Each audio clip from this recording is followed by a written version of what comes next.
Post মানছি না, মানছি না, চেকিং পোস্ট মানছি। ছোট গরলছড়া সীমান্তে বিএসএফ এর সেখানে চেকিং এর নামে হয়রানির বিরুদ্ধে দ্বিতীয় দিনে আন্দোলনে নামলো এলাকাবাসী। মঙ্গলবার সকাল থেকে দ্বিতীয় দিনের আন্দোলনের নামে এলাকার বাসিন্দারা তাদের একটাই দাবি, নো এন্ট্রি নো চেকপোস্ট। এই দাবিতেই তারা সরব হয়েছেন।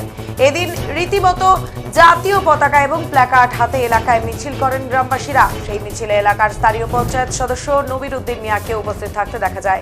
মূলত সীমান্তে বিএসএফ এর হয়রানি বন্ধের দাবিতে সরব হয়েছেন এলাকার বাসিন্দারা। উল্লেখ্য, সোমবারও আন্দোলনে নামেন এলাকার বাসিন্দারা।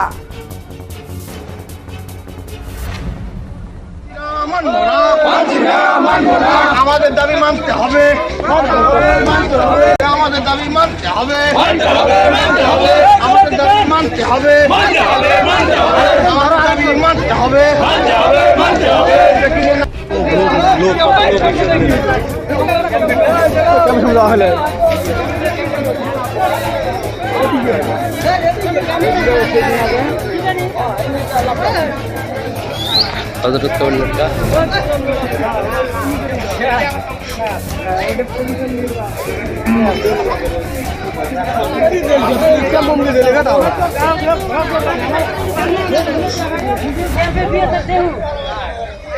লোক আছে কিনে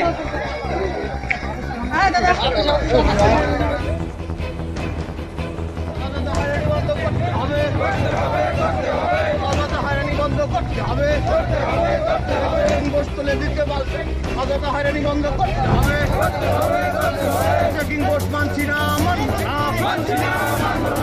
চেকিং পোস্ট মানছি না, আমাদের দাবি মানতে হবে, আমাদের দাবি মানতে হবে। আমাদের গ্রামবাসীকে নিয়ে যে আন্দোলন, এই আন্দোলনের রূপরেখা তৈরি হয়ে গেছে। এখানকার মানুষ যে প্রতিনিয়ত হেনস্থা হচ্ছে, তার প্রতিবাদে গতকাল আজ থেকে আমরা পথ অবরোধ করেছি। তার প্রতিফলে বিডিও সাহেব এসে আমাদেরকে জানিয়ে দিয়েছেন। তার পরিপ্রেক্ষিতে আজকে বিকেল 4টায় বিডিও সাহেবের চেম্বারে মিটিং রয়েছে বিএসএফ এর আধিকারিক সহ।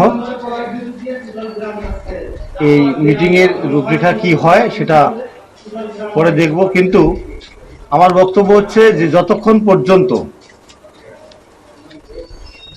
পর্যন্ত আমাদের রাস্তা এবং বিএসএফ ওপি ছেড়ে দিচ্ছে না, বিএসএফ এর চেকিং পয়েন্ট ছেড়ে দিচ্ছে না, ততক্ষণ পর্যন্ত এই আন্দোলন চলবে।